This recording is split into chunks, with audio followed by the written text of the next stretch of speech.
बोलिए गणेश भगवान की जय। श्री सद्गुरुदेव महाराज की। महाराज गजानन आवो जी, हमरे कथा में रस बरसाओ जी। महाराज गजानन आवो जी, हमरे कथा में रस बरसाओ जी। महाराज गजानन आवो जी, हमरे कथा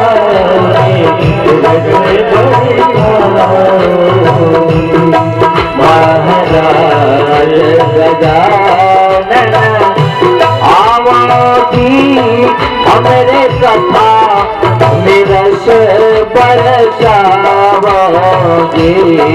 महाराज गजानन आवो जी, हमरे कथा में रस हमरे कथा में रस बरसाओ जी। हमरे कथा में रस बरसाओ जी। हमरे कथा में रस बरसाओ जी। हमरे कथा में रस बरसाओ जी। महाराज गजानन आवो जी, हमरे कथा में रस बरसाओ जी। महाराज गजानन आवो जी, हमरे कथा में रस बरसाओ जी। हरिओम, ताली बजाइए।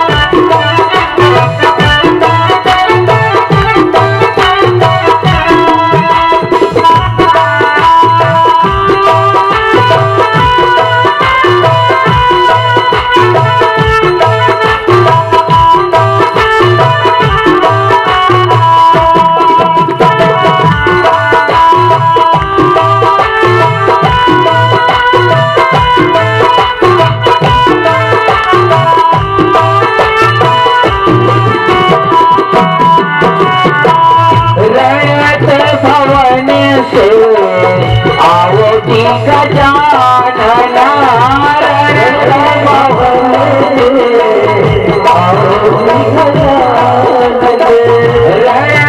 भवन से, आओ जी गजानन भवन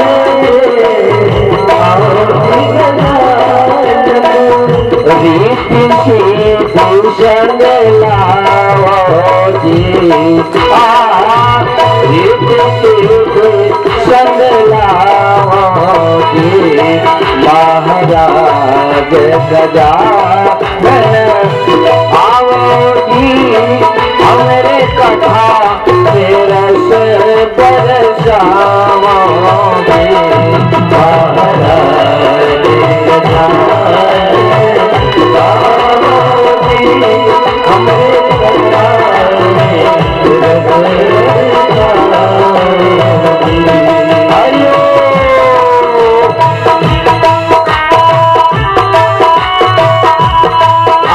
ही नहीं बज रहा है किसी का।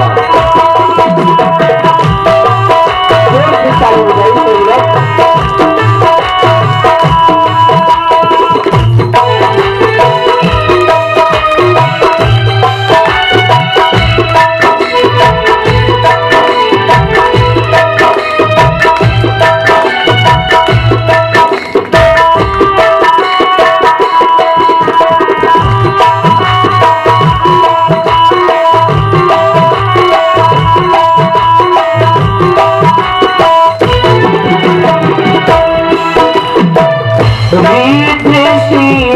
संग रास रचावे, रिद्धि संग रास रचावे, रिद्धि सिद्धि संग रास रचावे, रिद्धि सिद्धि संग रास रचावे। ढोलक ताल बजाओ ढोलक ताल बजाओ महाराज गजानन आओगी, हमें कथा रस बरसाओगी महाराज गजानन आओगी,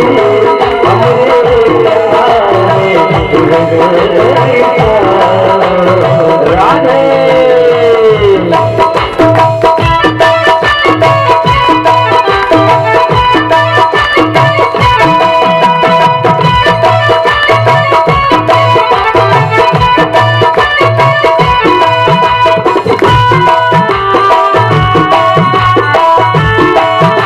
गजानन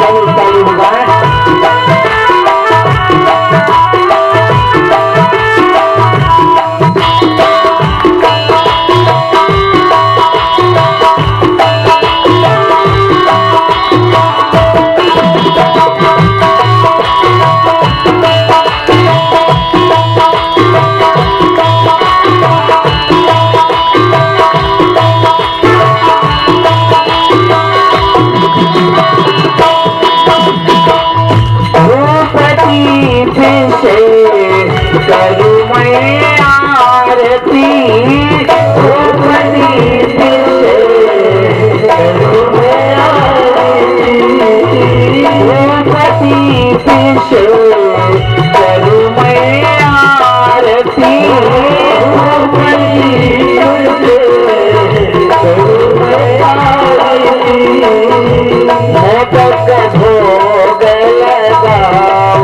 हमें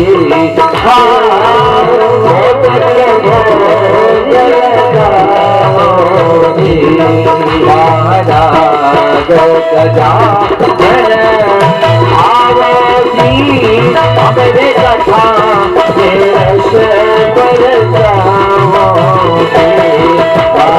रस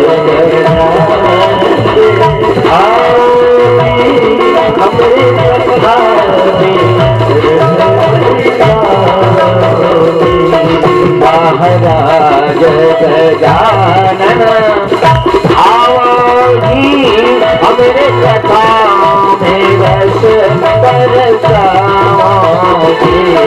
महाराज गजानन आओगी, हमारे कथा में हमारे कथा में रस बरसाओगी, हमारे कथा में रस बरसाओगी, हमारे कथा में रस बरसाओगी। बोलो कृष्ण भगवान की हरि ओम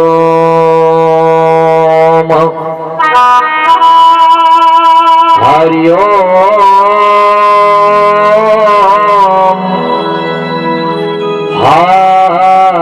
हरि ओम।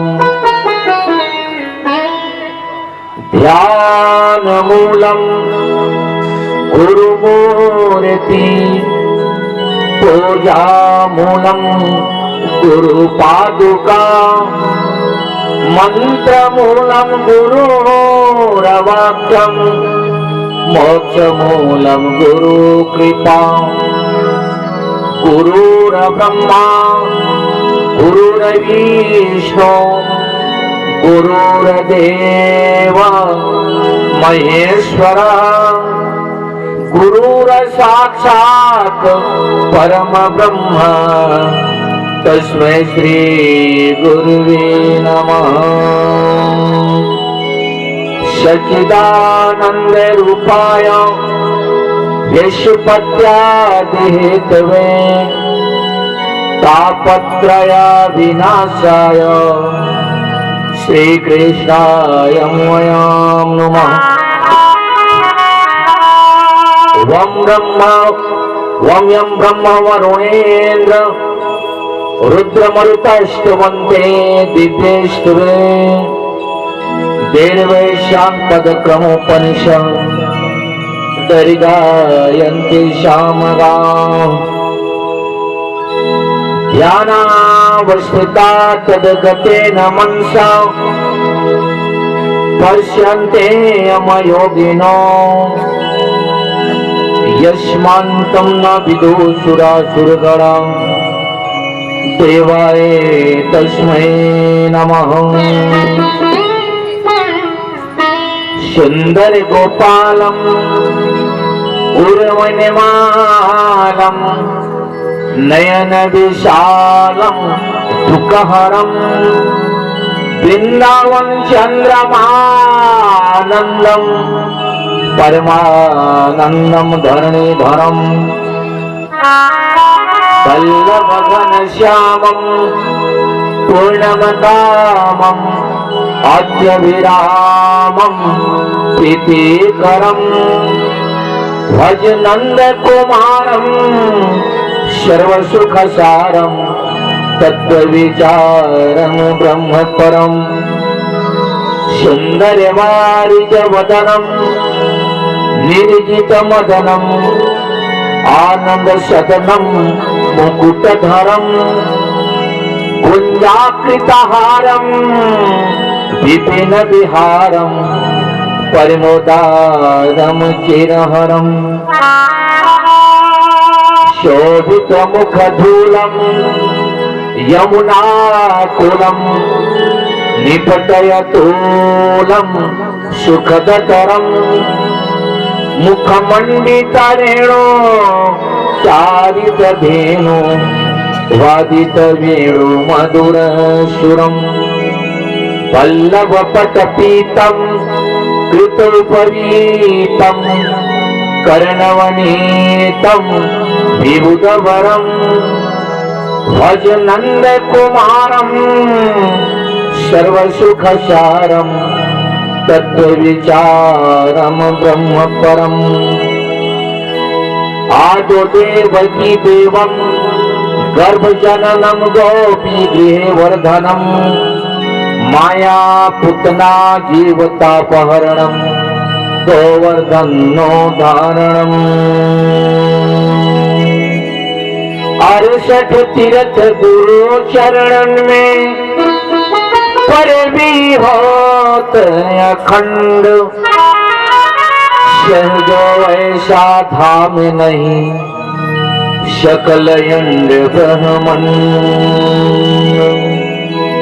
बोले श्रीमद् भागवत महापुराणे के श्री सद्गुरुदेव महाराज के हंसादेश स्वामी के राधे राधे। आदरणीय श्रीमद् भागवत महापुराण के समस्त श्रोता बंधु माताएं एवं बहनों,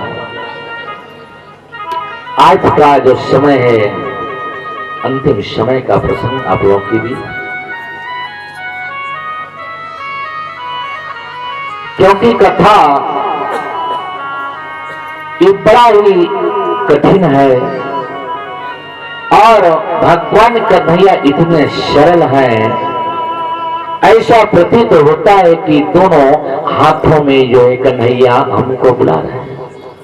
इतने सरल है कथा।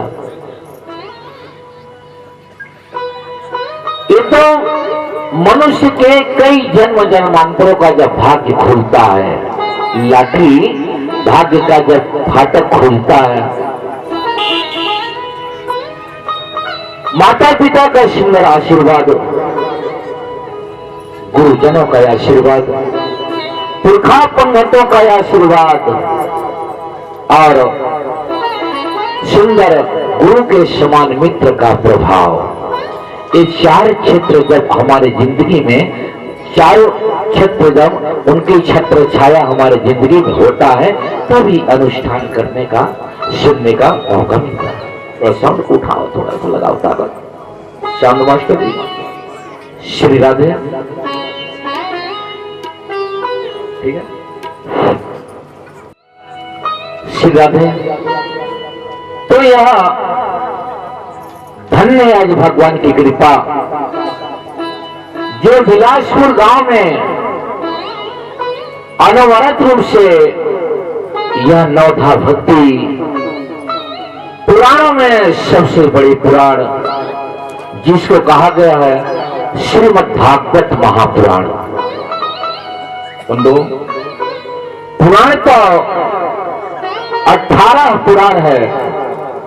ब्रह्म पुराण, पद्म पुराण, विष्णु पुराण, शिव पुराण, लिंग पुराण, गरुड़ पुराण, नारायण पुराण, श्रीमद् भागवत पुराण, अग्नि पुराण, स्कंद पुराण, भविष्य पुराण, ब्रह्मवर्त पुराण, मार्कंडेय पुराण, वामन पुराण, वाराह पुराण, मत्स्य पुराण, कुरुम पुराण और ब्रह्मांड पुराण।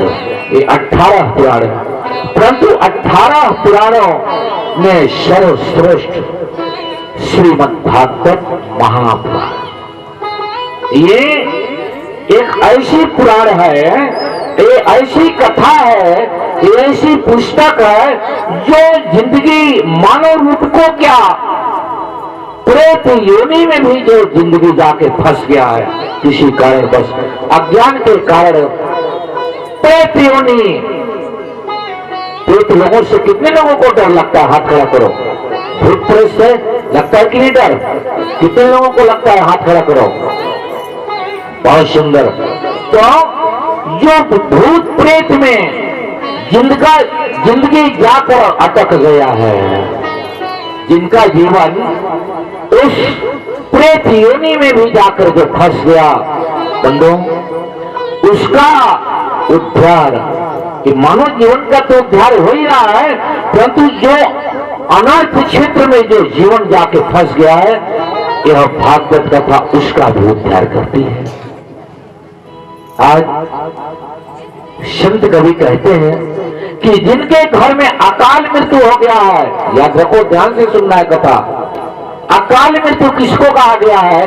फांसी लगाने से जिसका मरण हो गया, कुआं में डूब जाने से जिसका मृत्यु हो गया है, गाड़ी के आहत से जिसका मृत्यु हो गया, जहर के सेवन से जिसका मृत्यु हो गया, जिसको मार डाला गया, ऐसे ऐसे जीवन जाकर प्रेत योनि में फंस गया।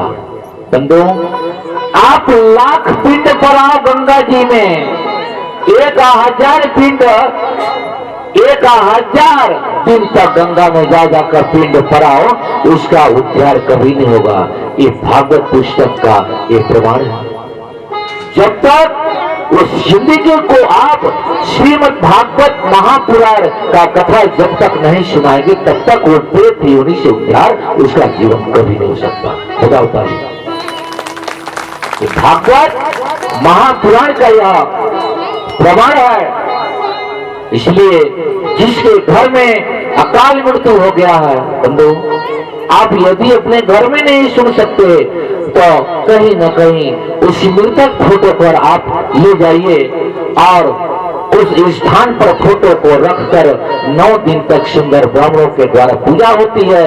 इस प्रसंग को आप लोगों को प्रथम में ही मैं कहा, आज अंतिम चरण की बात है। जिसके घर में ऐसा स्थिति आ गया है, उनका फोटो लाकर अंदर में रखकर 9 दिन तक दोनों टाइम कथा उस फोटो को सुनाया जाता है, उस मृतात्मा को, और उस जीवन को दोनों टाइम जो है इसका पूजन होता है। आज बड़ा ही सुंदर समय, क्योंकि कभी कहते हैं कि भाई होता क्या है, सत्संग की आधी घड़ी 2-3 या 4 घंटा नहीं, सत्संग की आधी घड़ी और तप के वर्ष 1000। सत्संग का थोड़ा समय और तप करने के लिए जो जा रहा है उसको 10,000 वर्ष भी तप में लग सकता है। तो सत्संग की आधी घड़ी तप के वर्ष 1000 तो भी बराबर है नहीं, कहे कबीर विचार। सत्संग में कभी कहे हैं कि 6 मात्र का सत्संग भी अपने जीवन में सुन लिया, समझो उसका जीवन कृतार्थ हो गया। तो कृतार्थ कैसे होगा? हरिद्वार गंगा नहाने गया, हरिद्वार काशी नहाने गया, तन को धोया मगर मन को धोया नहीं। इस आहार मांस का इस चमड़ी को धोकर अगर कोई आ गया और मन अभी भी मैला अंदर में है तो वैसा गंगा स्नान करने से कोई फायदा नहीं होगी। गंगा स्नान वैसे गंगा स्नान करने से कोई फायदा नहीं होगा। इसलिए सत्संग को संत कवि कहे कि सत्संग की सिर्फ आधी घड़ी वर्ष के तप 1000 तो भी बराबर है नहीं, कहे कबीर विचार। कबीर वाणी कबीर जी कहते हैं कि फिर भी उसके बराबर वह नहीं हो सकता। और भी इसको दर्शाया है क्योंकि उसको प्राप्त करने के लिए तो गुरु मिला ही नहीं, गुरु पूरा मिला नहीं, गुरु पूरा मिला नहीं, सुनी अधूरी सीख, अधूरा ज्ञान। गुरु पूरा मिला नहीं, सुनी अधूरी सीख और भगवा वस्त्र पहन के घर घर मांगे भीख, क्योंकि अभी अधूरा ज्ञान, ये पूरा ज्ञान हमको मिला नहीं, इसलिए हमारा जिंदगी भटक गया। कथा 9 दिन सुनने के बाद हमारे घर में कहीं बाहर से मेहमान आ गए और हमारे घर में अटपटा चीज बनने लगा। अरे छोड़ो, जाने दो, पंडित गुरु का काम रहता है कहना, उनका तो ही ड्यूटी है, हमारा काम करना है। पंडित और गुरु उनका तो ड्यूटी भगवान दिए हैं कि तुम मांस नहीं खाना है, तुमको शराब नहीं पीना है, तुमको उठपटांग बोलना नहीं है, अपने घर को सुंदर गोबर से साफ सुथरा लिपाई पोताई चौका चंदन करके भगवान को भोजन को अर्पण करो, तुलसी दल भगवान विष्णु में चढ़ाओ, घर घर तुलसी चौरा होना चाहिए, माताएं सुंदर तुलसी में प्रतिदिन जल चढ़ाएं, पति धर्म व्रत का पालन करें। कहे अनुसुईया सुनो सीता प्यारी, पति व्रत धर्मों से करते हैं नारी। बंदो, तो गायन करने से नहीं दाना वाला आएगा और लोग दिखाएगा, तू मत फंसना, और फंस गए उसी चक्कर में जाके और रटन कर रहे कि दाना वाला आएगा, मत फंसना। ऐसी कथा नहीं, बत्संग हो जाएगा, बत्संग सत्संग नहीं। इसलिए माता, आप लोगों के घर में घर घर तुलसी का निर्माण करो, तुलसी पूजा विशेष महत्व है। आज तुलसी अपने आंगन में क्यों नहीं लगाते हैं? उनको कब पता चलता है? जब उसके घर में कोई मरने वाला जब मरणासन में पहुंच गया है। आंख का तुलसी का क्या महत्व है? क्यों लगाना चाहिए घर के अंदर तुलसी? मरते समय क्यों मुख में डाल रहे तुलसी पति को? तो उसका महत्व बड़ा ही कठिन। कहे अनुसुईया सुनो सीता प्यारी, पति व्रत धर्मों से करते हैं नारी।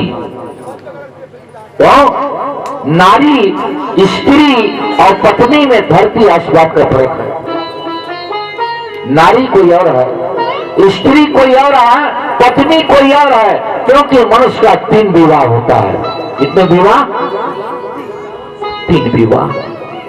पहला विवाह सुंदर रथ सजाकर, गाड़ियां सजाकर आज बारात जाते हैं, बाराती बन के जाते हैं, उस दुल्हन के साथ सुंदर विवाह करके घर वापस आते हैं। ये पहला विवाह है। और दूसरी नंबर का विवाह उस हंस के साथ होता है जो सारे बचपना से लेकर जवानी अवस्था को खोकर जो गुरु के शरण में कुछ समय को बिताने के लिए चला गया। इधर का जितना भी अपने जीवन में पाप का कमाया, कुकर्म किया, कुमार्ग मस्तिष्क रास्ते पर चला, हत्या किया, मिथ्या किया, चोरी किया, दारी किया, उठपटांग काम किया अपने जिंदगी में, उसको इधर फाटक को बंद करके अपने जीवन को जो भगवान में समर्पित करता है, जिस दिन गुरु करता है, उस दिन उसका दूसरा विवाह उस हंस के साथ। और तीसरी नंबर का विवाह जब शरीर से जब श्वास निकल जाए, फिर उसको उस घर वाले जितने भी जो घर वाले हैं सभी उसको क्या करते हैं? हल्दी लगाते हैं उनके शरीरों में और हल्दी तेल लगाकर उनको विदाई करते हैं। भैया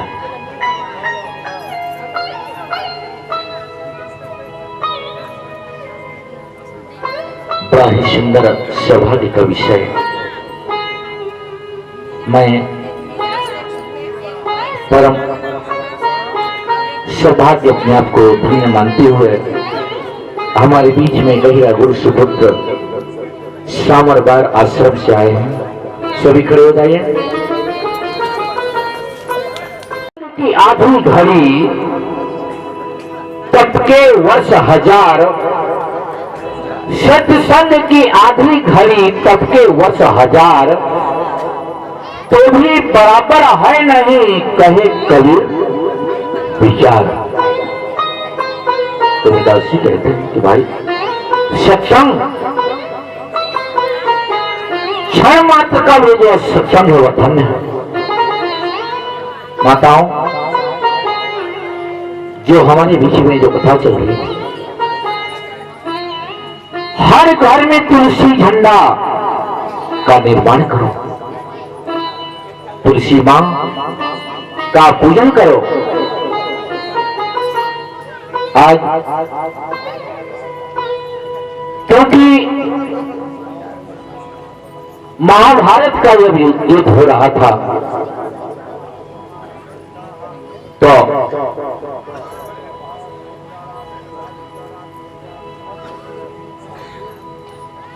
पांच पांडव भगवान कन्हैया के शरण में गए और समस्त नारायणी सेना को दुर्योधन प्राप्त किए।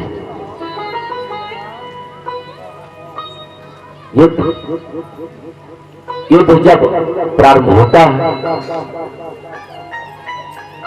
तीनों लोगों के जगत पिता भगवान कन्हैया बने सारथी शरथ के, और धनुष बाण लिए कौन है?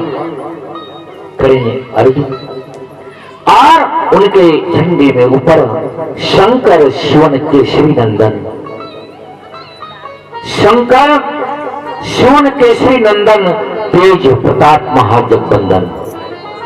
आज हनुमत लाल जी चारों युग के जो सेवक है, चारों युग प्रताप तुम्हारा है प्रसिद्ध जगत उजियारा।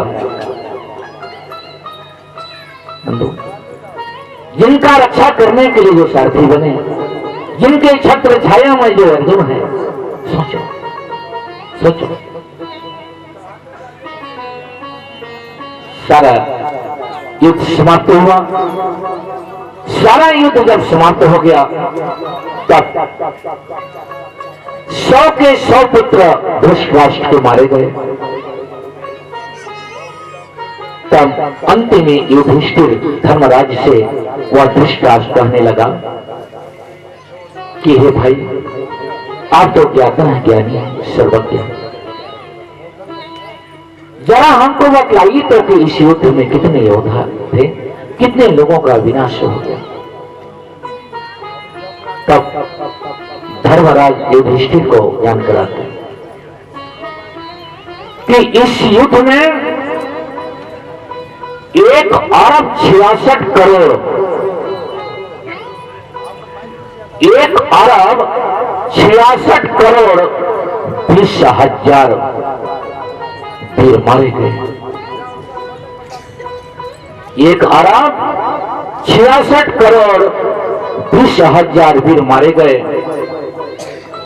और इसके अतिरिक्त 24,165 योद्धा का कोई पता नहीं चला, मिट्टी में मिल गई। आज सत्संग का प्रभाव यदि अपने जीवन में जिन्होंने निर्वहन नहीं कर सका, तो आज भी महाभारत है। महाभारत का जो पुस्तक लिखा गया वो खत्म नहीं हुआ है।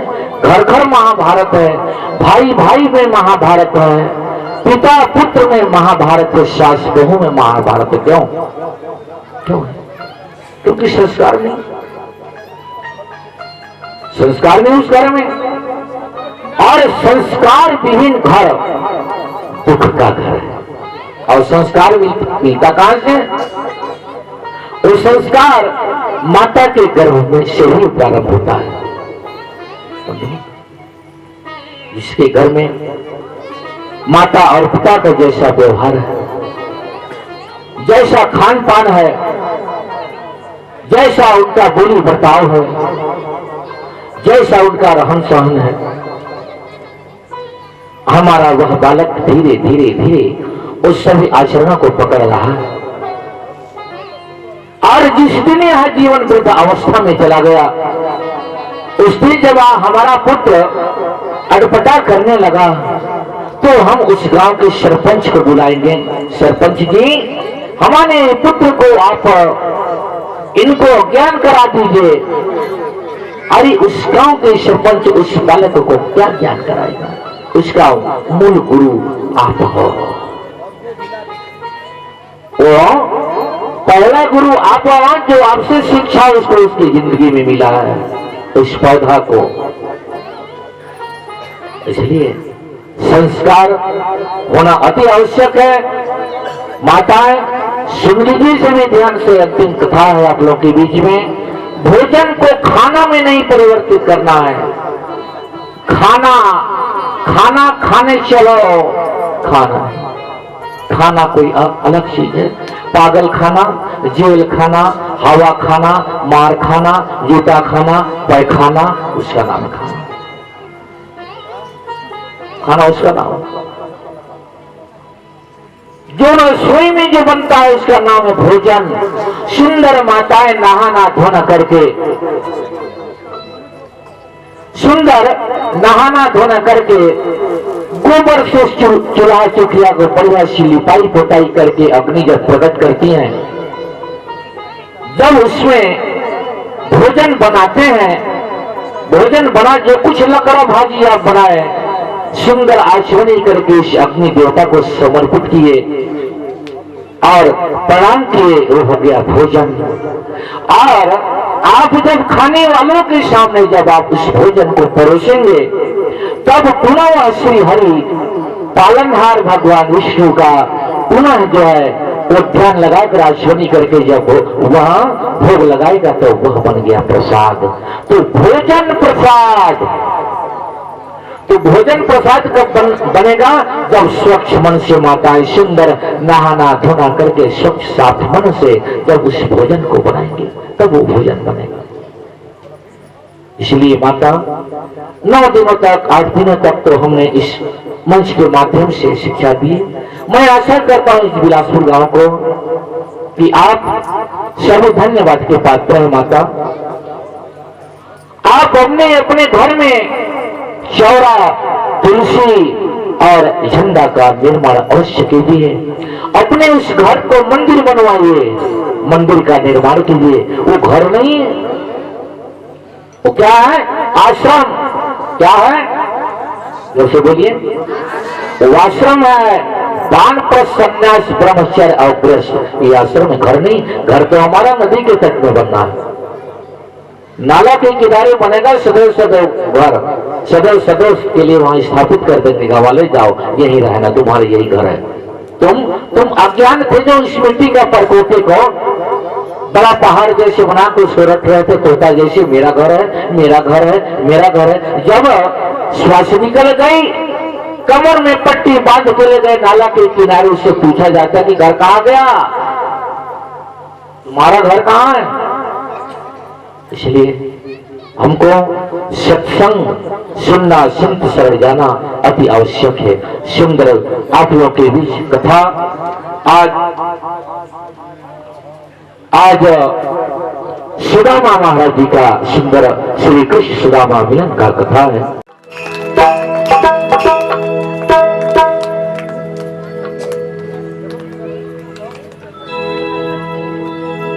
हरि ओम। चलो गुरु की दुआरिया, दुनिया से नाता तोड़ के, चलो हरि की दुआरिया, दुनिया से नाता तोड़ के, चलो गुरु की दुआरिया, दुनिया से नाता तोड़ के, चलो प्रभु की दुआरिया, दुनिया से नाता तोड़ के। गाओ सब लोग, चलो प्रभु की दुआरिया, दुनिया से नाता तोड़ के, चलो गुरु की दुआरिया, दुनिया से नाता तोड़ के, चलो गुरु की दुआरिया, दुनिया से नाता तोड़ के, चलो हरि की दुआरिया, दुनिया से नाता तोड़ के, चलो प्रभु की दुआरिया, दुनिया से नाता तोड़ के, प्रभु की दुआरिया, दुनिया से नाता तोड़ के।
दुनिया से एक दिन भाई पड़ेगा सबको जाना, पड़ेगा सबको जाना।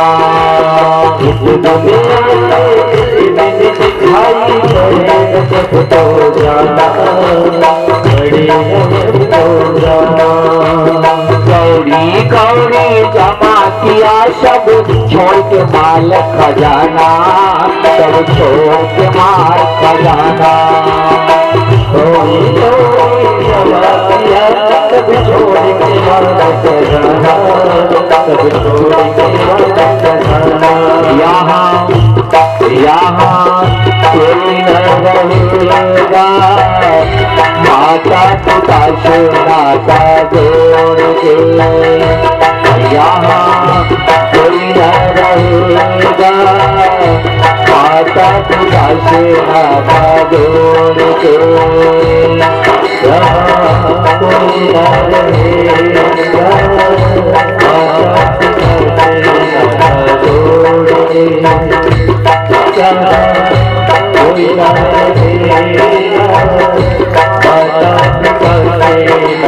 जोड़ के चलो गुरु की द्वारिया दुनिया से नाता तोड़ के चलो हरि की द्वारिया दुनिया से नाता तोड़ के चलो गुरु की द्वारिया दुनिया से नाता तोड़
के पकड़ के माता रोवे, बाह पकड़ के भैया, बाह पकड़ के भैया, पकड़ के माता रोवे, बाह पकड़ के भैया, बाह पकड़ के भैया, पेट पकड़ के माता रोवे, बाह पकड़ के भैया, बाह पकड़ के भैया, पकड़ के माता रोवे, बाह पकड़ के भैया, बाह पकड़ के भैया, पाँव पकड़ के छोड़त नाही, रो रो कहे ये चिड़िया, रो रो कहे ये चिड़िया, पाँव पकड़ के छोड़त नहीं, रो रो कहे ये चिड़िया, रो रो कहे ये चिड़िया, सैया सैया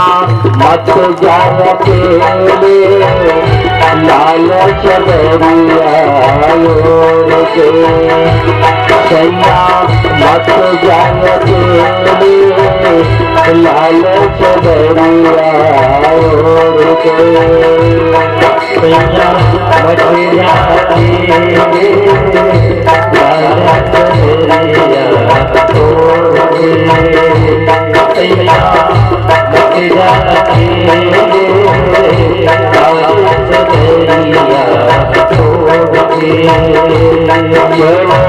प्रभु की द्वारिया दुनिया से नाता तोड़ के, चलो हरि की द्वारिया दुनिया से नाता तोड़ के, चलो प्रभु की द्वारिया दुनिया से नाता तोड़ के, चलो गुरु की द्वारिया दुनिया से नाता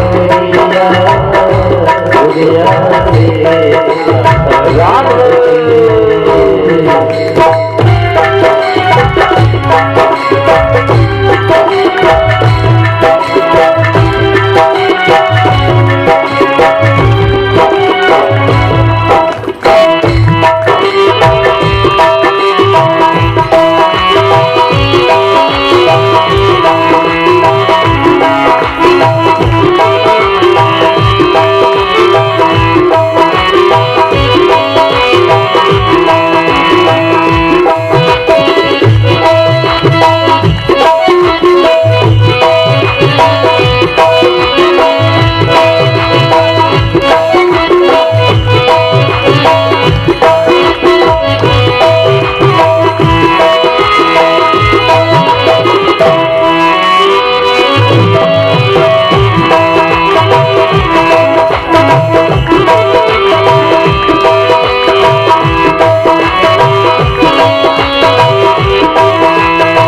लगे तैयारी, करने लगे तैयारी। सारे जने करने लगे तैयारी, करने लगे तैयारी। चार जने मिल करके आए, करने लगे तैयारी, करने लगे तैयारी। चार जने मिल करके आए, करने लगे तैयारी, करने लगे तैयारी। कोई हाथ कोई पाँव थामेंगे, कर दी तुझे सवारी, कर दी तुझे सवारी। कोई हाथ कोई पाँव थामेंगे, कर दी तुझे सवारी, कर दी तुझे सवारी। उठाया उठाया चार कहारा, मुखवस राम नाम बोल के। उठाया चार कहारा, मुखवस राम नाम बोल के। उठाया चार कहारा, मुखवस राम नाम बोल के। उठाया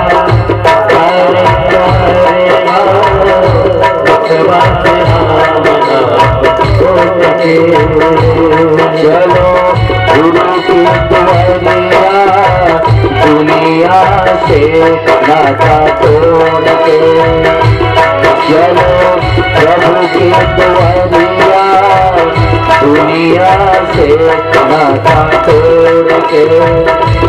चलो प्रभु की दुआरिया, दुनिया से नाता तोड़ के।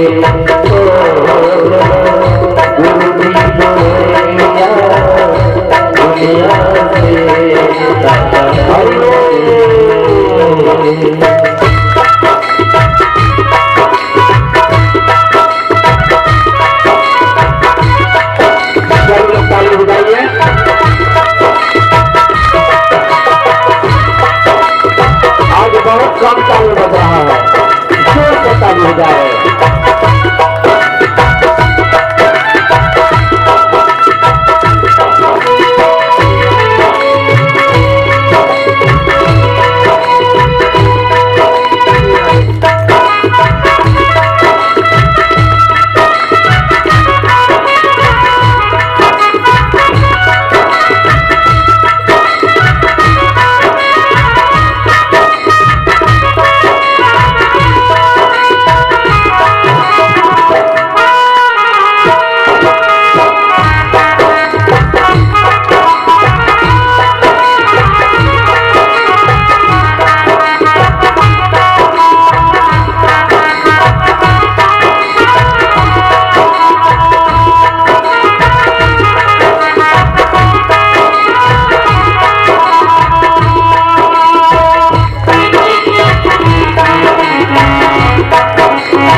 कोई दिल की पाती, कोई भूख कोई चंदन लावे, कोई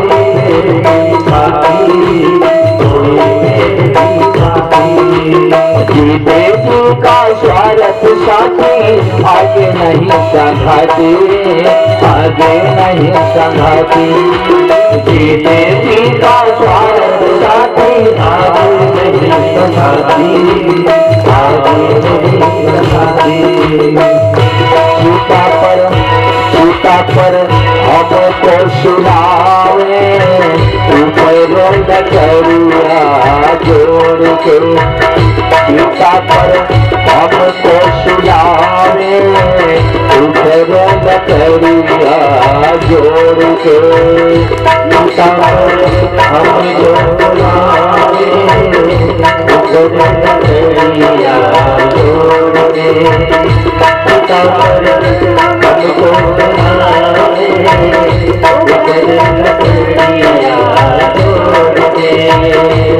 चलो गुरु की दुआरिया,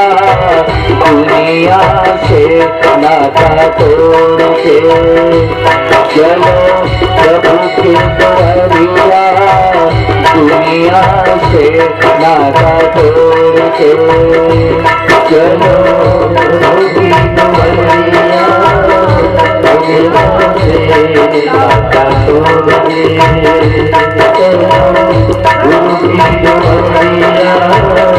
दुनिया से नाता तोड़ के। बोलो श्रीमद् भागवत महापुराणे के हनुमान जी महाराज के। संत कवि इस भजन को गायन किए, चलो प्रभु की दुवरिया दुनिया से नाता तोड़ के। आगे का सुंदर कथा आप सबको सुदामा श्री कृष्ण मिलन का सुंदर प्रसंग आप लोगों के बीच में मन लगाकर सभी कथा सुनिए।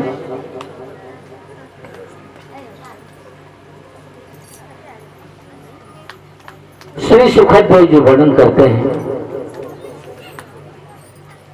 पोरबंदरवासी महाज्ञानी जितेंद्रिय निश्चिंतन और पवित्र ब्राह्मण सुदामा श्री कृष्ण के परम मित्र थे।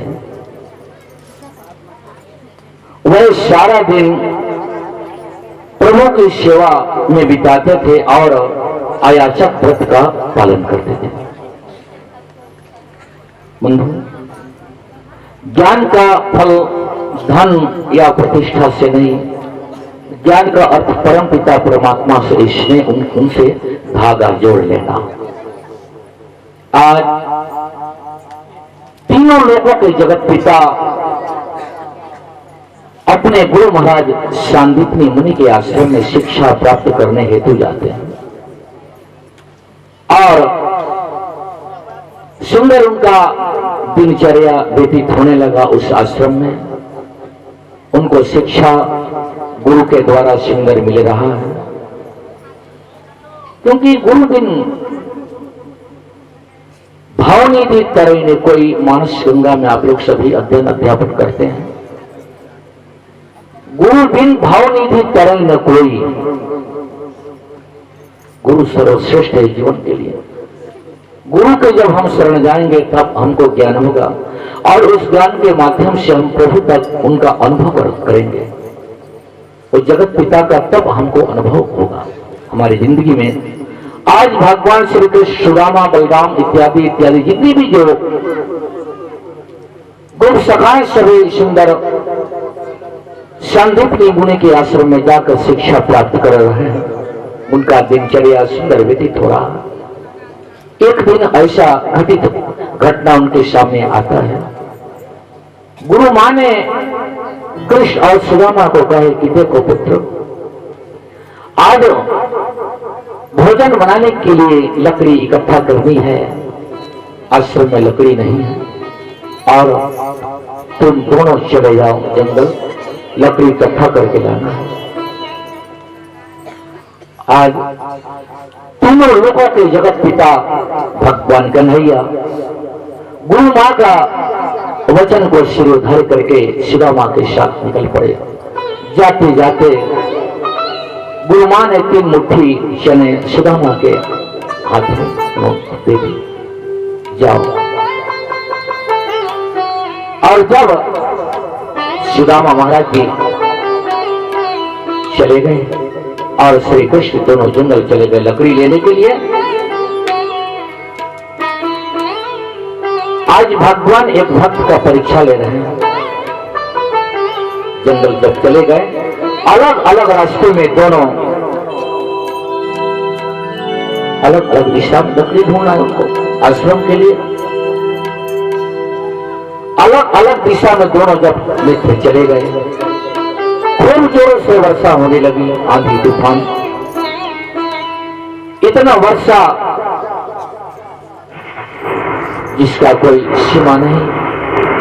और दोनों अलग अलग वृक्ष के नीचे, क्योंकि जल का बंधन हो रहा है, खूब जल बरस रहा है, आंधी तूफान, बिजली चमक रही है। बताइए सारी जोरदार। और ठंड से कांपने लगे सुदामा महाराज जी, हिलने लगे। पेट में चूहा भी दौड़ने लगा। अब भूख भी सताया उनको। इधर गुरु माँ ने 3 मुट्ठी जो चना देकर जो भेजी थी, सुदामा सोचने लगा कि मैं यदि इस चने को अकेले खा जाऊंगा बड़ा दिक्कत होगी, क्या करूं क्या करूं क्या करूं। जैसे पोटली, चने की पोटली में अपने हाथ को सुदामा जी डाले, याद आई गुरु माँ बेटा जब भूख लगेगे तो दोनों मिलकर बांट खा लेना। और आज काफी समय व्यतीत होने लगा, सुदामा महाराज जी से भूख सहा नहीं गया और धीरे धीरे धीरे धीरे पोटली के जो चने हैं सबको धीरे धीरे खा डाले। इधर चना भी समाप्त हुआ, स्वच्छ निर्मल बादल समाप्त हुई और अलग अलग स्थान से लकड़ियां बांधकर गट्ठर अपने अपने शरों में एक स्थान पर जुड़े।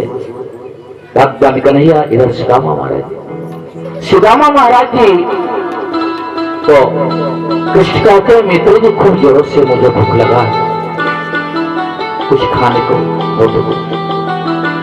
अब सुदामा के पास कोई जवाब ही नहीं है क्योंकि सुदामा अकेले सभी चने को खा डाला। आज सुदामा महाराज जी अकेले खा गए, भगवान को बिना भोग लगाए। कोई बात नहीं, चलो। और लकड़ी जो इकट्ठा किया हुआ अपने अपने शव में रखे और चले आए वहां आश्रम चले आए।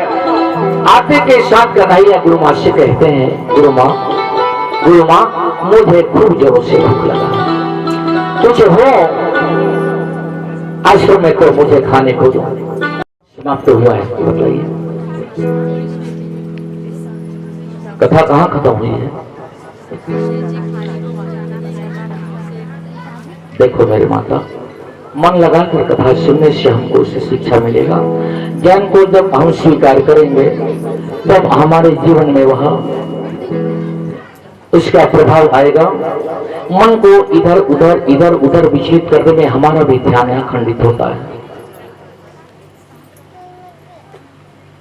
ठीक है,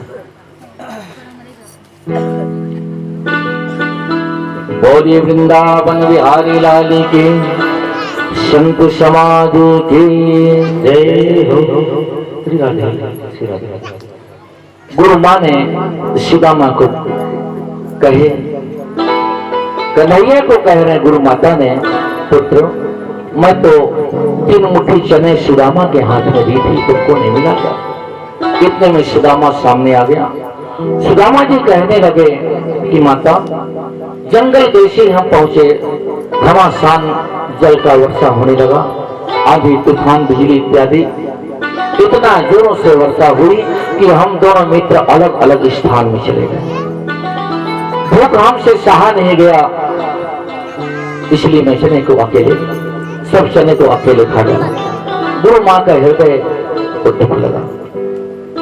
आज शिक्षा जैसे काफी दिन तक उन्होंने शिक्षा प्राप्त की है और शिक्षा प्राप्त करने के बाद अपने अपने आश्रमों को चले गए।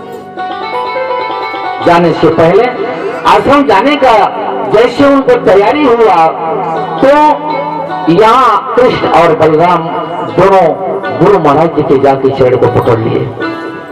हे गुरुवर, हे गुरु महाराज, अब हमारा शिक्षा दीक्षा पूरा हुआ। उनके मस्तक, उनके चरणों में मस्तक झुकाए और कहे, गुरु महाराज आपका कुछ आदेश हो जो हम यह पुत्र पालन कर सकें। गुरु महाराज जी कहते हैं कि पुत्र, इस आश्रम में जितने भी तुमको जो शिक्षा का जो तुमको प्रदान किया गया, तुम्हारी जिंदगी में जो शिक्षा का प्रकाश जो डाला गया, उसको सारे धरती पर प्रकाशित करना, बस गुरु को आदेश। सारे भूमंडल में, सारे धरती पर उसको प्रकाश करना, प्रकाशित करना हमारा ज्ञान का इतना ही हमारा आदेश। साष्टांग प्रणाम किए गुरु को और फिर गुरु माँ के पास दोनों चले गए। कृष्ण बलराम जब गुरु माँ के पास गए, जाके उनके चरण को पकड़ लिए और कहे, गुरु माता आपकी अंतिम इच्छा क्या है? आप भी कुछ हमको आदेश कीजिए जो आपका आदेश का हम पालन कर सके। तब गुरु माता ने कन्हैया को कहती है कि पुत्र ऐसे झूठा आश्वासन मत दो, जो मैं कहूंगी उसको पूरा कर ही नहीं सकते, इसलिए झूठा आश्वासन मुझे ना दो। बोले नहीं माता, पुत्र का और शिष्य का परम कर्तव्य होता है कि गुरु का आदेश का पालन।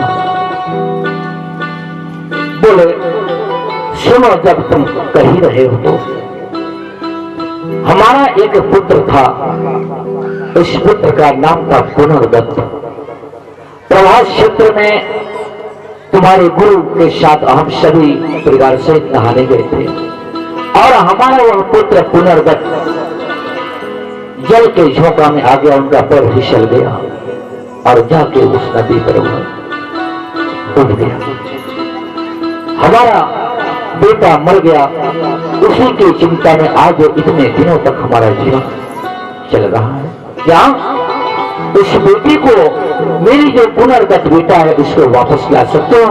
और माता रोने लगी। कृष्ण कहते हैं कि माता ऐसा भी तो हो सकता है, पैर फिसल गया जल में, जब वह डूब गया कहीं ना कहीं उनको किनारा मिल गया। भगवान कृष्ण समझ गए सारे व्यथाओं को उनके, और आज गुरु माँ के चरणों का वंदन करके उनसे आशीर्वाद मांग कर आज बलराम और कन्हैया बोले माता हम प्रयास करते हैं आपके उस पुत्र को ढूंढने को। जाते जाते जाते कृष्ण बलराम उस प्रभास क्षेत्र, प्रभास नगरी में चले गए और बहुत बड़ा वह सरोवर है, नदियां हैं। जैसे पहुंचे समुद्र देवता प्रकट हुए, बोले प्रभु क्या आदेश है? बोले देखो हमारा गुरु भाई पुनर्दत्त अपने माँ और पिता के साथ यही नहाने आया था और वह इस जल में डूब गया, उसका तुम पता बताओ। तब वह वरुण देवता कहते हैं कि प्रभु इस जल के अंदर एक बहुत बड़ा दैत्य रहता है, कभी कभी कितने जीवों को सताता है, और वह एक बहुत बड़ा शंख है नीचे धरातल पर, उसी शंख के स्थान पर वह उसके अंदर रहता है वह। और भगवान कन्हैया बलराम उस जल में घुस गए। जाते जाते जाते जाते उस जल के अंदर नीचे तलहट्टी में जब पहुंचे तो बहुत बड़ा एक भयानक शंख मिला। अब उस शंख को देखे कि अब इसके अंदर वह कैसे रहता है, और उसी समय बलराम एक अग्नि बाण चलाए। वह शंख जब गर्म हुआ, उसी के छेद से वह दैत्य हा हा हा हा हा हा हा करते हुआ निकला। वह दैत्य था और बलराम से युद्ध करने लगा। और कहा कृष्ण बलराम जगत पिता है, जगत के स्वामी है, जगत के तरह से उससे कौन युद्ध कर सकता है? आज उस दैत्य का उन्होंने वध कर दिए और वह शंख इतना मनमोहन शंख था, उस शंख को भगवान कन्हैया उठा लिए। बोले दाऊ इस शंख को अपने पास रखेंगे, इस शंख का नाम पांचजन्य शंख रहेगा। इस शंख का ध्वनि जहां भी बजे वहां विजय घंट बजेगा। बताइए पहले जोरदार। उसी दिन से उस शंख का नाम पंचजन्य शंख रखा गया। आज वह जो पंचजन्य शंख उसको रखकर यमपुरी यमराज के पास प्रस्थान कर रहे हैं बलराम और कृष्ण। यमपुरी नगरी में पहुंचे, शंख का नाद किए, शंख को जब बजाए भगवान कृष्ण तो सारा यमपुरी डगमगाने लगा, सारी यमपुरी डगमगाने लगा। यमराज सोचे ये कौन है, यह क्या हो रहा है? तो द्वारपाल थे, उनको पता चला। धीरे धीरे यमपुरी के द्वार में पहुंचे। द्वारपाल ने उन्हें देखा, रोका। अरे बालकों तुमने यहां कैसे चले आए? यहाँ तो सिर्फ आत्मा का ही यहाँ निवास उस जीवन को लाया जाता है। पृथक शरीर, उस शरीर को जो है वहां जब धरातल पर आग से उसको तपा दिया जाता है, जला दिया जाता है, या मिट्टी में उसको खोद कर इस अर्थी को डाल देते हैं तो उसका जीव आत्मा इस धरातल पर आता है। कन्हैया कहते हैं कि देखो भाई, हम बिना सहने इसलिए आना पड़ा, और मृतक जीव को ही यदि आप अंदर प्रवेश जाने देंगे तो हमको मार डालो। बोले राधे राधे, यदि हमको नहीं जाने दे रहे हैं तो हमको मार डालो, ताकि हम तो अब आ ही गए। कृष्ण भगवान तो नटखट जा ही रहे, और आज और भी तेज और भी क्रोध उन द्वारपालों को बढ़ते गया। किसी एक द्वारपाल जब अंदर गया, यमराज जी अपने आश्रम में बैठे थे, बोले प्रभु ये तो हड्डी बालक आए हैं और जीते जी इस द्वार में प्रवेश करना चाह रहे हैं, और अंदर से जो है एक गदा का प्रहार करते हैं। बोले इतने हाथी हैं कि हम लोग थक गए। यमराज एक गदा से प्रहार किए अंदर से, और वह गदा आया वो तो साक्षात भगवान विष्णु है। वह गदा आकर कृष्ण की पत्नी सुशीला माँ अपने सुंदर पुत्रों के साथ जो जीवनचर्या अपना व्यतीत करने लगे। कई दिनों तक भूखे प्यासे रहते हुए भी सुदामा महाराज जी रोज भगवान कन्हैया का उन्हें कथा सुनाते रहे, और धन्य सुशीला माँ भूख प्यास से रहते हुए भी सुंदर बन लगाकर भगवान कन्हैया का उन्होंने कथा सुनती रही। दाने दाने के लिए तरसने लगे, दाने दाने के लिए तरसने लगे, दाने दाने के लिए। एक दिन सुदामा को सुशीला कहती है, हे पतिदेव, आप तो कथा में हमें सुनाते भी थे कि मेरे परम मित्र कृष्ण जब तक हमको पेट भर नहीं खिलाते थे तब तक अपना नहीं खाते, क्योंकि वो हमारी ऐसे मित्र थे, हमारे लिए उन्होंने चोरी भी करते थे और पेट भर हमको खिलाते थे। ऐसी आप कहते थे ना कथा में? बोले हाँ। बोले हे पतिदेव, आप अपने मित्र के पास द्वारिकापुरी जाइए, वो तो जगत के स्वामी, जगत पिता है, परमात्मा है, सबको जाननहार जानने वाले हैं। इसलिए आप जाएं और एक आध दो टाइम कम से कम अपने मित्र के यहाँ रह के वापस आए। आज सुदामा महाराज जी कहते हैं सुशीला से कि देखो प्रिय, मैं दरिद्र ब्राह्मण भिख मांगा हूं तो क्या हुआ, मैं भीख मांगने के निमित्त मैं किसी के दरवाजा नहीं जाऊंगा। ये सुदामा जी कह रहे हैं, मैं भिख मांगा ब्राह्मण नहीं बन सकता, मैं तो, और रही सवाल पूजा पाठ की बात, तो मैं तो भगवान कन्हैया का एक श्वास का माला का जाप कर रहा हूं। आज कई आर्तवाणी से सुदामा को सुशीला मां समझाई, और तब सुदामा सोचने लगे कि इनका भी इच्छा पूरा हो, और तब कहते हैं कि देखो प्रिय, मित्र के यहाँ, अनाथ के यहाँ, गुरु के यहाँ और वैद्य के यहाँ खाली हाथ कभी नहीं जाने चाहिए। मित्र, गुरु, अनाथ और वैद्य, इस चारों के आश्रम में, चारों के कुटिया में जब कभी भी जाए तो खाली हाथ कभी नहीं जाते। आज सुशीला मां पड़ोसी से लाकर 3 मुट्ठी तंदुल जानते हैं? कितने लोग जानते हैं तंदुल? 3 मुट्ठी तंदुल मांग कर ले लाई, और एक फटे पुराने चिथड़े में बांधकर उस पटुली को सुदामा के हाथ में उन्होंने दे दी, और कही कि हे पतिदेव, जब कन्हैया पूछेंगे कि क्या मेरे लिए मेरे भाभी ने कोई संदेश नहीं भेजा, तो आप इस पटुली को दे दीजिएगा कि यही संदेश आपके लिए आपके भाभी ने भेजा है। बोले राधे राधे। और आज जो है द्वादश मंत्र का जाप करते हुए ओम नमो भगवते वासुदेवाय, ओम नमो भगवते वासुदेवाय। बोलिए ओम नमो भगवते वासुदेवाय, ओम नमो भगवते वासुदेवाय, ओम नमो भगवते वासुदेवाय, ओम नमो भगवते वासुदेवाय, ओम नमो भगवते वासुदेवाय, ओम नमो भगवते वासुदेवाय, ओम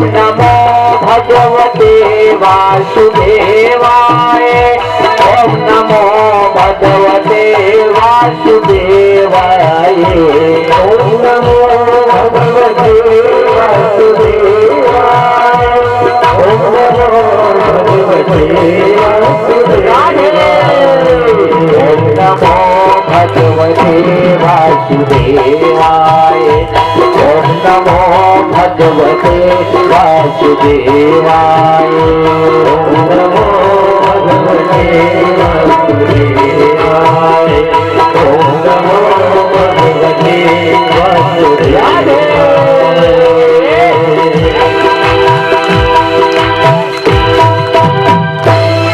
आज द्वादश मंत्र का जाप करते हुए हाथ में अठोत्री माला लकुटी लिए हुए सुदामा महाराज जी जो है धीरे धीरे धीरे भगवान कन्हैया के इष्टरा धाम में निकल पड़े। कई कई दिनों से वह ब्राह्मण आज भूखा प्यासा कहीं पर गिर जाते हैं तो कहीं पर संभल के उठते हैं, कहीं उनको मूर्छा आ जाती है तो कहीं फिर वो संभल कर उठते हैं।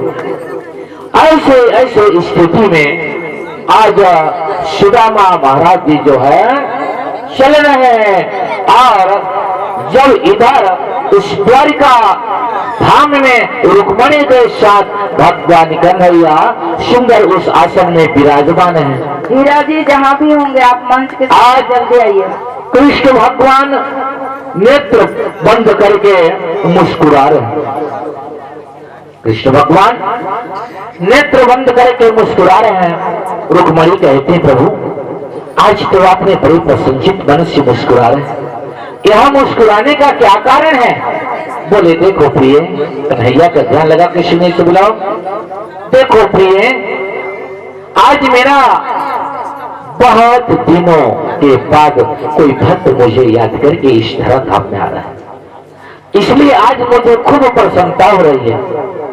मेरे बचपन के मित्र हैं जो आज काफी दिनों के बाद वह याद किए, आज वहाँ इस धरा धाम में आ रहे हैं, इसलिए मुझे खूब आनंद हो रही है।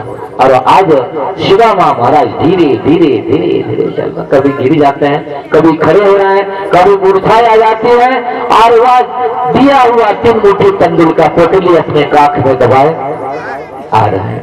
बताइए ताली।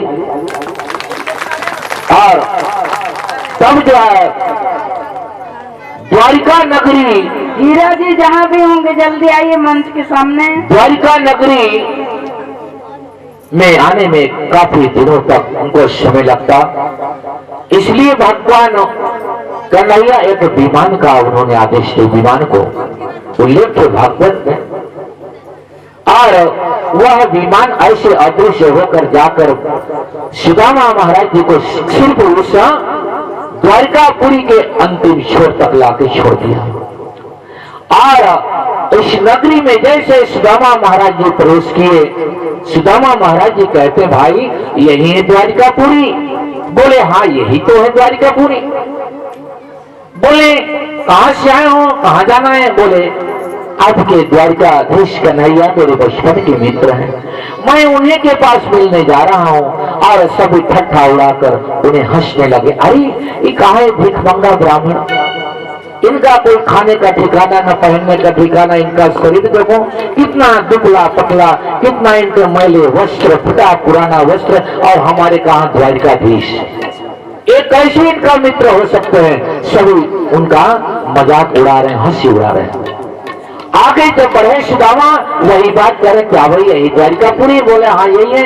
क्यों, कहाँ जाना है? बोले वे हमारे बचपन के मित्र हैं, भगवान कन्हैया हमारे बचपन के मित्र हैं, इसलिए मैं उनसे मिलने जा रहा हूं। आज धीरे से जब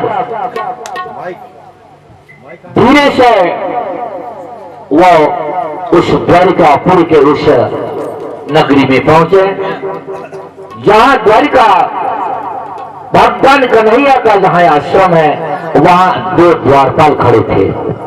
सुदामा महाराज जी बिना पूछे अंदर प्रवेश कर रहे थे और तब वह द्वारपालों ने उन्हें रोका। उन्होंने द्वारपालों ने रोका, ए ब्राह्मण कहां चला जा रहा है? तब जो है सुदामा महाराज जी कहते हैं कि भाई कन्हैया मेरे बचपन के मित्र हैं, इसलिए मैं उनसे मिलने जा रहा हूं। मेरा नाम सुदामा है और आज आइए इसका भजन भी है। एक सदस्य एक द्वारपाल अंदर जाते हैं और प्रभु से विनती करके क्या कह रहे हैं कि शीर्ष पगान जघा तन में प्रभु जाने को आई बसो के ही ग्रामा, धोती फटी सिलटी लुपटी और पाए उपासन को नहीं श्यामा, द्वारे खरो तुझे दुर्बल एक रयो चतुशोभ सुधाय अभिरामा, पूछत दीन दयाल को धाम बतावत अपन नाम सुदामा। आज भजन के माध्यम से भी गाते हैं। आइए हमारे विश्व कलाकार ताली बजाइए।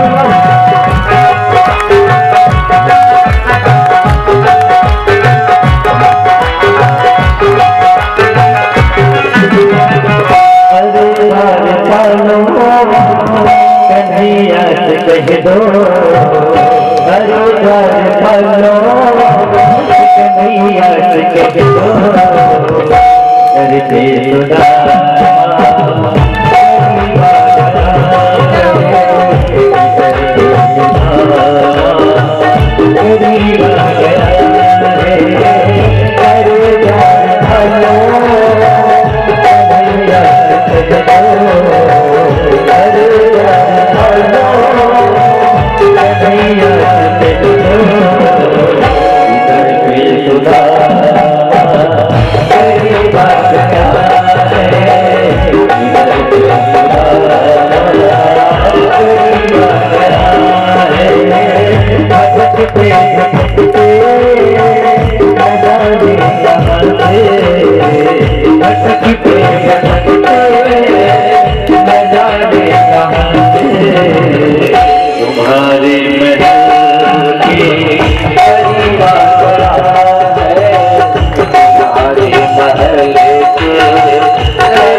मेहमान के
सुदामा महाराज जी को कुछ दिन व्यतीत हो गया उस भगवान के धराधाम में। एक दिन सुदामा महाराज जी कहे, प्रभु अब मैं घर जा रहा हूं। कृष्ण भगवान कहते हैं, ठीक है मित्र घर जाओ। बार बार कहते हैं, मित्र जी अब मैं घर जा रहा हूं क्योंकि घर का चिंता सताया हुआ है। मैं तो चकाचक यहाँ दूध मलाई खाया, हमारे बाल बच्चे कितने दिनों से भूखे प्यासे होंगे। आज विश्वकर्मा मुनि का भगवान, विश्वकर्मा मुनि को आदेश देते भगवान कन्हैया प्रकट हुए। विश्वकर्मा मुनि बोले, प्रभु क्या आदेश? बोले, जाओ जैसे हमारा द्वारकापुर का नगरी है उसी प्रकार सुदामा महाराज जी का भी सुंदर राजमहल में परिवर्तित हो। बताइए ताली। आज जाओ, सुदामा महाराज जी का सुंदर सेवा किया गया और काख में दबाए हुए पटली भगवान कन्हैया कहते हैं कि क्यों मित्र जी मेरे लिए भाभी कुछ नहीं भेजा? बोले नहीं तो। बोले उस दिन तो चना को आप अकेले खा गए, आज तो चालाकी नहीं बनेगा।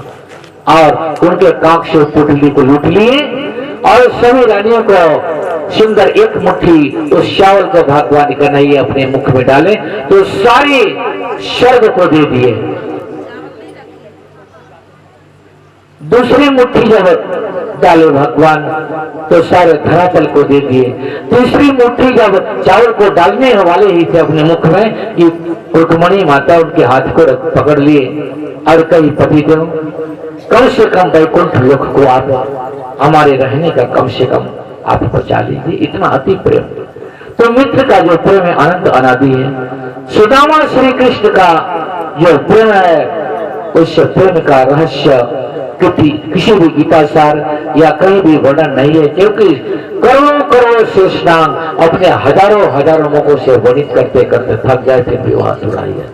बोलिए वृंदावन बिहारी लाल की, संत समाज की। आइए भजन का आनंद लेते हैं, फिर कथा में आगे प्रवेश करेंगे। भजन का बोल है बेला अमृत गया। सुंदर संगीत टीम साथ सजाएंगे।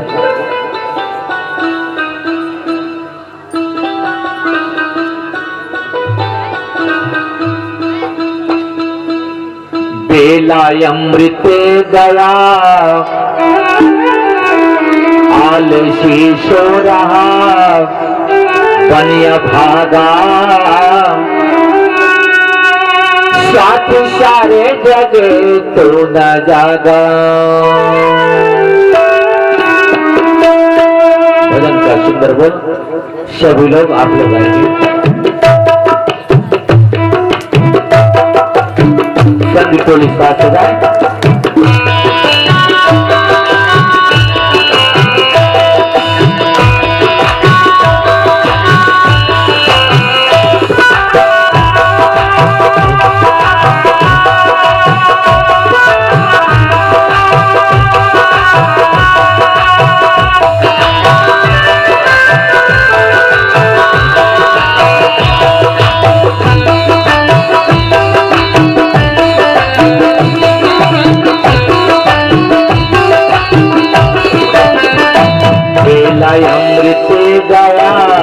आलसी सो रहा बेला अमृत गया, आलसी सो रहा कन्या भागा, साथ सारे जग तू न जागा, साथ सारे जग तू न जागा।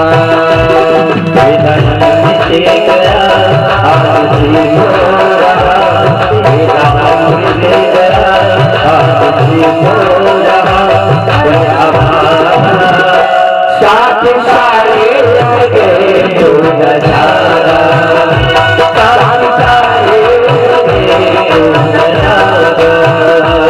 बेला अमृत गया आलसी सो रहा, बेला अमृत गया आलसी सो रहा कन्या भागा, साथ सारे जग तू न जागा, साथ सारे जग तू न जागा। बेला अमृत गया आलसी सो रहा, बेला अमृत गया आलसी सो रहा कन्या भागा, साथ सारे जग तू न जागा, साथ सारे जग तू न जागा।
प्रभु रश्मेश रंग राजा बने, प्रभु रश्मेश कष्ट भागा, साथ सारे जग तू न जागा, साथ सारे जग तू न जागा।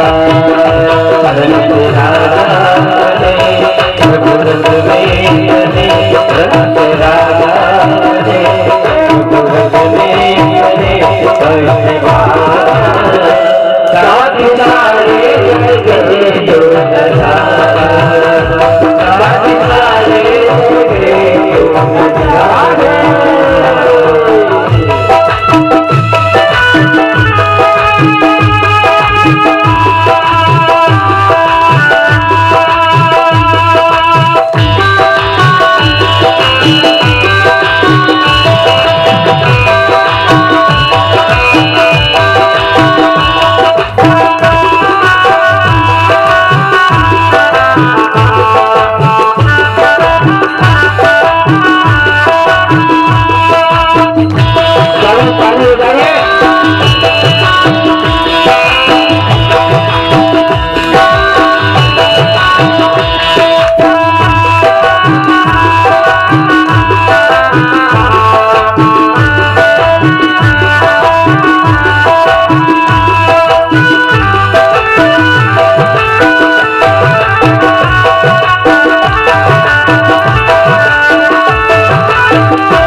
कर ले अपनी छठी उल्टी हो गई मती, कर ले अपनी छठी तो न जागा, साथ सारे जग तो न जागा, सारे जग तो न जागा, तेरा हो गई मती, कर ले अपनी छठी उल्टी हो गई मती, कर ले अपनी छठी कैसे भागा, साथ सारे जगे तो न जागा, साथ सारे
जगे तो न जागा। अमृत के बदले तू विश्व पीता,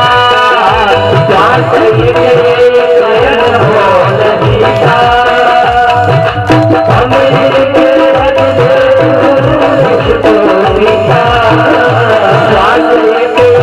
नयन मोल गीता, अमृत के बदले तू विश्व पीता,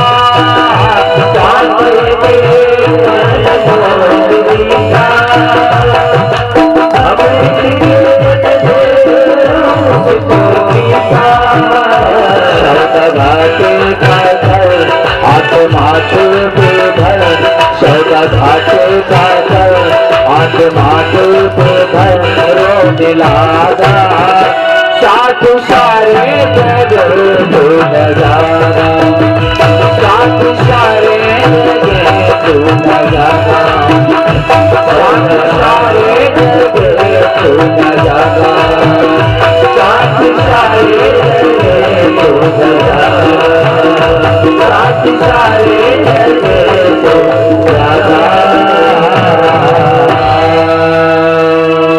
राधे राधे।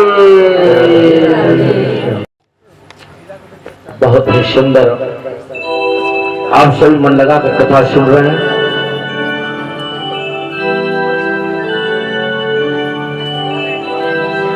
आइए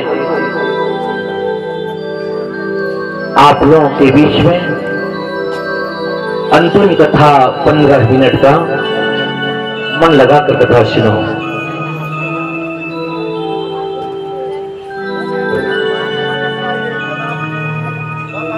भागवत कथा सुनने का 5 फल, ध्यान से सुनिए अंतिम कथा आप लोग के बीच में, क्योंकि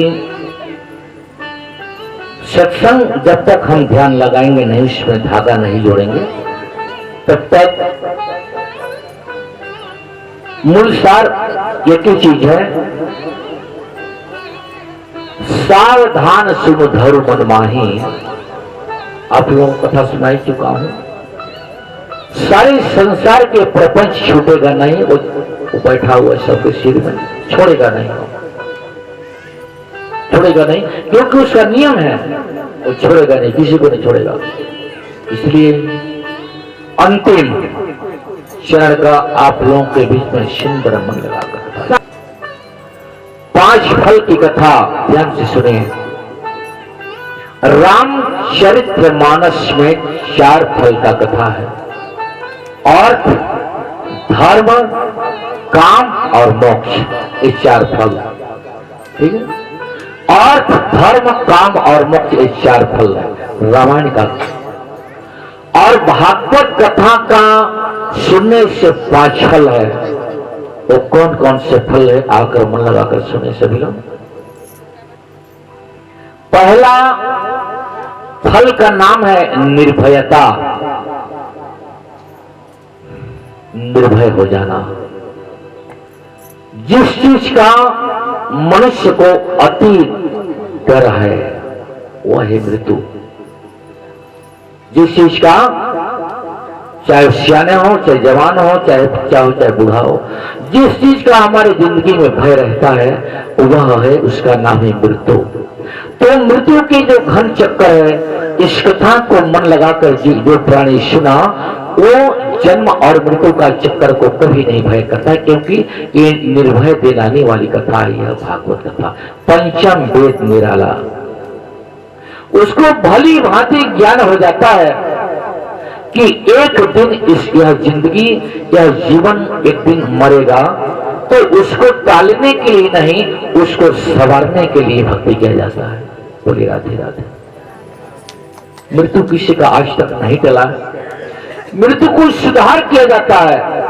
आज कितने प्राणी इस धरातल पर देखेंगे खाट में 20 साल से सड़ रहे हैं, इतनी बीमारी उसके शरीर में गंधक हो गया। पूरी परिवार सेवा करते करते उब जा रहे हैं। रात दिन बड़े सुबह भगवान से प्राणी प्रार्थना कर रहे हैं कि भगवान इसको उठा ले। जीवित है तब तक उसको तो जला नहीं सकते, जो जब तक वो जीवित है तब तक मिट्टी खोद के गड्ढा में डाल नहीं सकते। तो वो क्या कर रहे हैं घर वाले लोग कि हे भगवान, इसको किसी भी प्रकार से इनका मृत्यु हो जाए, ऐसे भी जीना। इसलिए संत कवि से भगवान से जीवन निवेदन करता है कि प्रभु जब कभी भी हमारा मृत्यु हो, सुंदर मृत्यु। तो पहला फल का नाम है निर्भयता, दूसरा फल का नाम है निसंदेहता। कोई संदेह नहीं, इसमें कोई मत की बात नहीं है। कथा को मन लगाकर जो प्राणी सुना, इसमें कोई संदेह नहीं, इसलिए दूसरे फल का नाम है निसंदेहता। और तीसरे फल का नाम है हृदय में प्रभु का साक्षात प्रवेश। हृदय में साक्षात प्रभु का प्रवेश, ये तीसरा फल है। और प्रवेश कैसे होगा? जब हम वास्तव में शबरी की भांति उस कथा को यदि जीवन में स्वीकार किए, तब शबरी की भांति रस को पिए, शबरी की भांति उस कथा में अमल किए, वास्तव में हम उस कथा का अनुसरण किए, तब वह पुण्य हमको मिलेगा। ये तीसरा फल है। और चौथा फल है सभी जीवों में भगवान का दर्शन पाना। इस सबसे कठिन है। चाहे चींटी हो, चाहे पशु हो, चाहे पक्षी हो, चाहे कोई भी धरातल में जीव हो, सब में भगवान का दर्शन होना, सब जीवों में भगवान का दर्शन पाना, एक चौथा फल है। क्योंकि जब मनुष्य को शिक्षा मिल जाएगा, मनुष्य को जब ज्ञान हो जाएगा कि ये पशु है, इसमें भी भगवान है, ये पक्षी है, इसमें भी भगवान है, ये चींटी है, इसमें भी भगवान है, ये कीड़ा है, इसमें भी भगवान है। जब अपने जीवन में आत्मसमर्पण हर प्राणियों में जब ऐसे जीवन करेगा, तब उस जीवन का उसको सुख मिलेगा, तब ये भागवत कथा का उसको पुण्य मिलेगा। और पांचवा फल है परम प्रेम।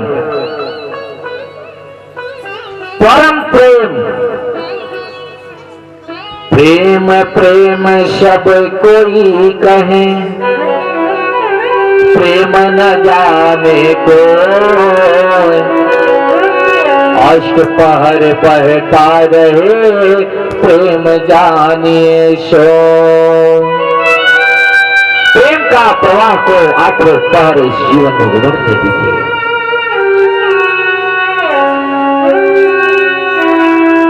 जिसके जीवन में शांति यदि नहीं है, वो इलाहाबाद, प्रयाग, वृंदावन, मथुरा, उस प्यारी को वैकुंठ में भी अगर कोई ले जाके छोड़ दे, पुस्तक में शांति शांति पढ़ लेने से शांति नहीं मिलेगा। पन्ना में कोई कलम में कोई लिख दिया है शांति शांति शांति शांति, उसको रट लेने से, उसको पढ़ लेने से जिंदगी में शांति नहीं मिलेगी। शांति के लिए भक्ति करने का आवश्यकता है। शांति जीवन में जब हमको जब शांति हमारी जिंदगी में जब आए तो भगवान का भक्ति करना पड़ेगा। और भगवान का भक्ति कब मिलेगा? जब हम किसी भी गुरु के शरण में जाएंगे। आप किसी भी गुरु के शरण में जब जाइएगा तब वो भक्ति का पहचान होगा, तब ये जीवन हमारा सफल होगा, तब हमारा जीवन सफल होगा, तब हमारा जीवन सफल होगा।